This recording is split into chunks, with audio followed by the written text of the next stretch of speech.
Hello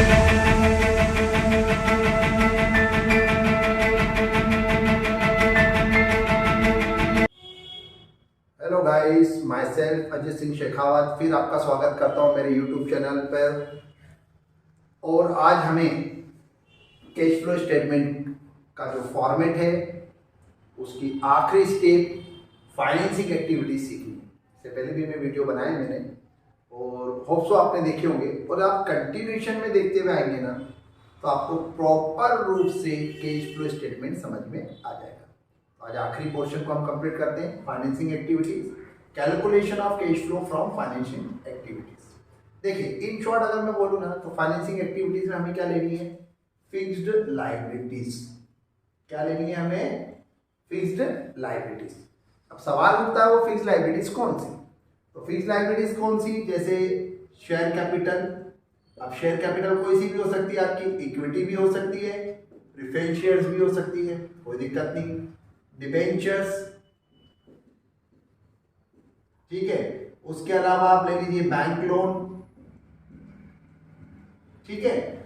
जो mostly आपकी fixed liabilities आती हैं जैसे share capital, debentures, bank loan, या मैं कहूं कि अभी तक के फॉर्मेट में जितनी हम लायबिलिटीज ले चुके हैं उनको छोड़कर जो बच गए वो फिक्स्ड लायबिलिटीज। तो इनका रूल क्या है कि अगर ये तीनों, जैसे मैंने एग्जांपल के लिए फिक्स्ड लायबिलिटीज लिखी है, मोस्टली यही तीन आती भी है, तो अगर ये लायबिलिटीज आपकी इंक्रीज होती है, बढ़ती है, जैसे मैंने बताया था मोर टू मोर इंक्रीज होती है, तो आपको क्या करना है, इसको प्लस करना है। और अगर ये डिक्रीज होती है तो इसको क्या करना है, आपको माइनस करना है। अरे बात समझ में, सिंपल सी बात है कि अगर लायबिलिटीज बढ़ती है तो प्लस करना है और अगर लायबिलिटीज कम होती है तो माइनस करना है। क्या बोल रहा हूं मैं आपको, fixed liability, share capital, debenture, bank loan. Shares कोई से भी हो सकते हैं, इक्विटी या प्रेफरेंस शेयर्स। तो देखिए मैंने लिखा भी इधर, अगर इंक्रीज इन फिक्स्ड लायबिलिटीज तो आप क्या करोगे, इसको प्लस। अगर डिक्रीज इन फिक्स्ड लायबिलिटीज तो क्या करोगे आप, इसको माइनस। इसके अलावा जो डिविडेंड पेड था आपका, चाहे वो फाइनल डिविडेंड हो या इंटरिम डिविडेंड हो, वो भी क्या होगा, minus. Propose dividend, previous year का प्रपोज डिविडेंड लेना है। आप जानते हैं दो प्रपोज डिविडेंड होते हैं, प्रीवियस ईयर का, करंट ईयर का। तो आपको प्रीवियस ईयर का, लास्ट ईयर वाला, जिसको ओपनिंग भी बोलते हो आप, वाला प्रपोज डिविडेंड लेना है। क्लोजिंग प्रपोज डिविडेंड आता ही नहीं है। जब मैं आपको सिखा रहा था net profit before tax and extraordinary item, तब भी मैं बोल चुका हूं और वापस से आपको याद दिला रहा हूं कि प्रीवियस ईयर का ही प्रपोज डिविडेंड लेना है, करंट ईयर का नहीं लेना है। देन ड्रॉइंग अगर हो तो, या रेंट, इंटरेस्ट ऐसा कोई पेड हो तो वो भी आपको यहां पर ले लेना है। मात्र कितनी एंट्रीज हो रही है, 1 2 3 4 5 6। Increase in fixed liabilities plus हो रही है, बाकी सभी आपके जितनी भी लायबिलिटीज है माइनस हो रही है। Decrease in fixed liabilities minus, dividend paid minus, propose dividend minus, drawing minus, rent and interest paid minus. कोई डिफिकल्ट फॉर्मेट नहीं है। फिक्स्ड लायबिलिटीज कौन सी हो सकती है, share capital, debenture and bank loan, और अदर लॉन्ग टर्म लायबिलिटीज जो आपकी हो सकती है, फिक्स्ड लायबिलिटीज हो सकती है। लायबिलिटीज बढ़ती है तो प्लस में, कम होती है तो माइनस। एक छोटा सा फॉर्मेट था, होप सो आपको ये समझ में आ गया होगा। इसके एक दो प्रैक्टिकल करके देख लेते हैं जिससे आपका कॉन्फिडेंस बढ़ जाए। तो मैं दो, ओके गाइस, आप लोगों ने होप सो इसका स्क्रीनशॉट ले लिया होगा अगर आपको रिक्वायरमेंट है, आपको लगता है लेना है तो। अब देखिए मैं आपको एक दो प्रैक्टिकल इसके करके बताता हूँ, बहुत इजी रहेगा, बस सिंपल सा फॉर्मेट आपको दिमाग में रखना है, ज़्यादा कुछ भी नहीं करना है। मैं इलिस्ट्रेशन नंबर 42 और 43 दो इलिस्ट्रेशन आपको करके दिखा रहा हूँ। और इलिस्ट्रेशन इसलिए कर रहा हूँ कि अगर आपके पास बुक हो तो आप बुक में देख भी सकते हैं, अगर आपको बोर्ड पर कोई लिखा हुआ समझ में ना आ रहा हो तो। देखिए आप 41 नंबर इलिस्ट्रेशन, 42 नंबर इलिस्ट्रेशन है और टीएस ग्रेवाल सर की बुक है, टीएस ग्रेवाल सर की बुक है, और मेरे पास 2020 का एडिशन है। तो आपका जो भी एडिशन हो आप वो देख लीजिएगा, हो सकता है क्वेश्चन नंबर आगे पीछे हो जाए, और अगर ना मिले तो मैं इसका स्क्रीनशॉट आपसे शेयर करूँगा, वेरी कर, क्योंकि क्वेश्चन दिखना चाहिए तभी समझ में आता है। तो चलिए अपन शुरू करते हैं। तो अपन इस तरफ कर लेते हैं, फॉर्मेट हटाते नहीं है, जिससे हमको समझ में भी आता है। तो चलिए ये फॉर्मेट इस तरफ तैयार कर लेते हैं। देखिए बढ़ने को तो एक ही लायबिलिटीज अपनी बढ़ रही है, 42 इलिस्ट्रेशन है, एक ही लायबिलिटीज, फिक्स्ड लायबिलिटीज बढ़ेगी तो ही प्लस करना है, बाकी सब माइनस करना है। तो देखिए सबसे पहली एंट्री आपको इक्विटी शेयर कैपिटल, आप देखिए 2020 और 2019 ऐसे ईयर दिए हुए, तो 19 से 20 की तरफ आपको आना है। तो देखिए 19 में क्या अपना 4 लाख और 20 में कितना हो गया 5 लाख, 1 लाख रुपए बढ़ गया है। तो अगर लाइबिलिटीज बढ़ती है तो किस में लिखिए आप, प्लस में। तो कौन सी है अपनी लाइबिलिटीज, ये इक्विटी शेयर, तो issue of equity share capital 1 lakh रुपए, ठीक है, प्लस के, क्योंकि बढ़ रही है इसलिए प्लस में लिख रहे हैं, ठीक है।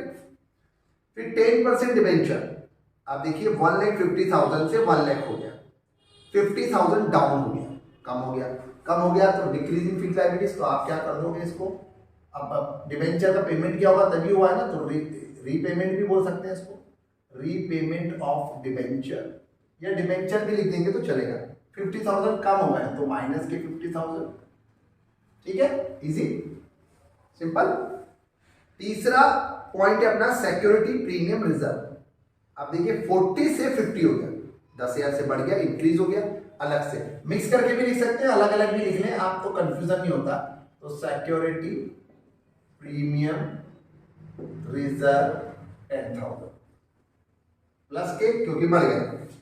देन लिखा बैंक ओवरड्राफ्ट 1,50,000 से 2 लाख, 50,000 से इंक्रीज हो गया, बढ़ गया तो प्लस में। Bank overdraft how much, 50,000 to कुल। इसमें फिर इंटरेस्ट ऑन बैंक ओवरड्राफ्ट, देखिए अच्छी एंट्री आई है, इंटरेस्ट ऑन बैंक ओवरड्राफ्ट। अब देखिए मैंने तो ये इंटरेस्ट ही लिखा था, अगर सिंगल एंट्री तो सोचना ही नहीं, वही अमाउंट आएगी, लेकिन इंटरेस्ट ऑन बैंक ओवरड्राफ्ट का हमारे पास ओपनिंग भी है, क्लोजिंग भी है, तो यहां पर क्लोजिंग आएगा आपका current year interest on bank overdraft 50,000, कितने रुपए का अपना, 15,000 का।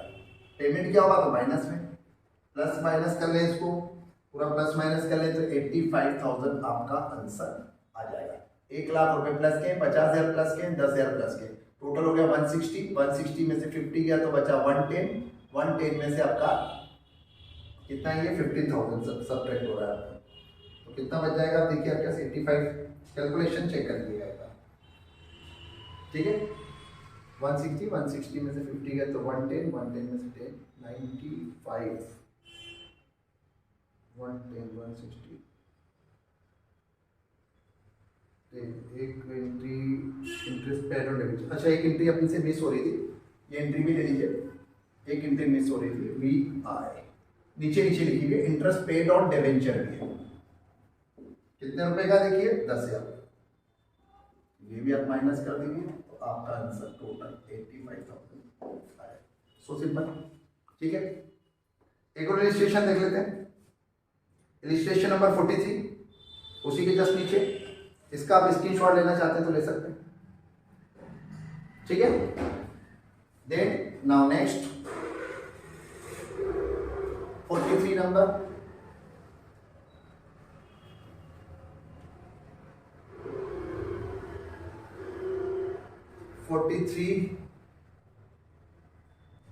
ये 43 कॉलम ऊपर की हेडिंग वेडिंग ये लिखना है, सब कुछ इधर फॉर्मेट में लिखी हुई वही आपको लिखना है, इसलिए बार बार मैं लिख नहीं रहा हूं। तो 43 में देखिए आपको 2020 29 दोनों दिया हुआ है, तो 10 लाख से 15 लाख हो गई है इक्विटी शेयर कैपिटल। लेकिन देखिए इसके लिए आपको एडिशनल इंफॉर्मेशन में पॉइंट नंबर 3 पढ़ना पड़ेगा। वहां लिखा ड्यूरिंग द ईयर 2019-20 रेयार limited issued bonus share in the ratio of 2:1 by capitalizing reserve. तो देखिए 2:1 में बोनस शेयर दिया, बोनस का मतलब होता है कंपनी फ्री में वो शेयर दे रही है, तो फ्री में दे रही है तो फिर तो मतलब कहने का मतलब हमारे पास पैसा आया नहीं, हम करें कैश फ्लो स्टेटमेंट, तो हमें फिर ये एंट्री शो करने की जरूरत नहीं, क्योंकि देखिए 2:1 में आप दे रहे हो, तो 2:1 मतलब जिसके पास में 2 शेयर है उसको 1 बोनस में दे रहे हो, तो आपके पास में 10 लाख शेयर है, कितनी शेयर कैपिटल है 10 लाख, तो आप कितनी शेयर्स बोनस में दे रहे होंगे 5 लाख, उसके आधा 2 के बदले 1, तो 10 लाख के बदले कितना 5 लाख। अब अगर आप देखेंगे तो आपकी शेयर कैपिटल भी कितने रुपए से इंक्रीज हुई है 5 लाख से, तो वो 5 लाख तो बोनस की है ना, तो बोनस शेयर्स हैं और जिनके बदले हमको 1 रुपया भी नहीं मिला है, तो उसको यहां पर शो करने की इक्विटी शेयर कैपिटल को जरूरत नहीं, no need to show here. आगे बढ़ जाते हैं।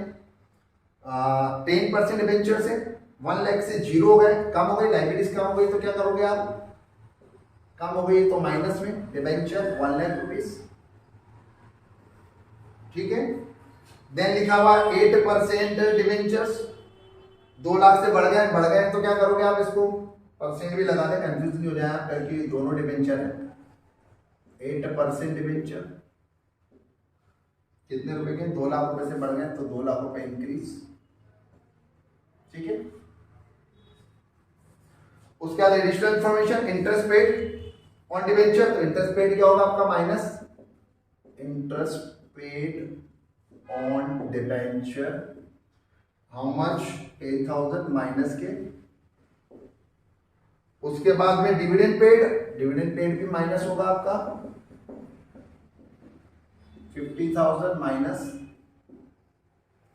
फिर आपको एडिशनल इंफॉर्मेशन में बोनस शेयर की बात है वो हम डील कर चुके हैं। अब हम इसको देखते हैं हमारा आंसर क्या जा रहा है। तो 1 लाख माइनस के हैं, 50,000 माइनस के और अपना 10,000 भी माइनस के, तो टोटल माइनस के 1,60,000। तो माइनस के है मेरे पास 1,60,000 और प्लस के है मेरे पास 2 लाख रुपए। तो मुझे कितने रुपए बच रहे हैं, टोटल 40, वो भी प्लस के, क्योंकि प्लस के अमाउंट बढ़ गई।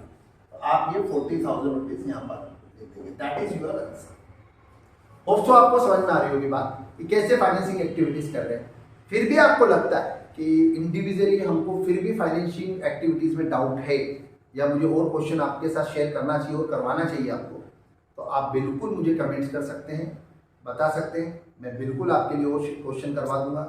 और आज हमारा कैश फ्लो का फॉर्मेट जो है वो टिल द एंड तक हम पहुंच गए हैं, पर अब हमें 1-2 क्वेश्चन पूरे जो फुलफिल होते पूरे के पूरे जो होते हैं वो हम करके दिखेंगे एक वीडियो में, जिससे कि आपको एंड तक समझ में आए कि क्वेश्चन को जोड़कर हमें कैसे करना है। तो ठीक है, हम नेक्स्ट वीडियो में मिलेंगे उसके लिए, तब तक के लिए बाय बाय, फिर मिलते हैं, ओके।